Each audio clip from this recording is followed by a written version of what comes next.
যে গাইস দেখতে পাচ্ছেন, এটা পুরো রান্না, এটা কিচেন। এই যে ডিজাইনটা দেখতে পাচ্ছেন, এটা করেছি কিচেনের। চপ্পলটা তুলে করো। এটা দেখতে পাচ্ছেন, এটা কিচেনের করেছি। এই দিকটা দেখতে পাচ্ছেন, এই যে এটা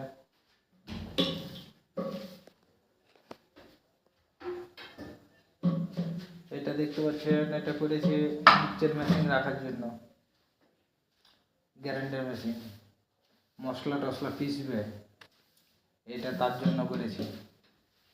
আপনাকে আরও দেখাচ্ছি। এই যে গাইস দেখতে পাচ্ছেন, এই যে আপনাকে বলেছি যে ওখানটাতে, ওই কোনটাতে, ওখানে মশলা ডিব্বে ফিব্বে সব রাখার জন্য, আর ওখানে মিক্সচার মেশিনটা থাকার জন্য ওখানে রেখেছি।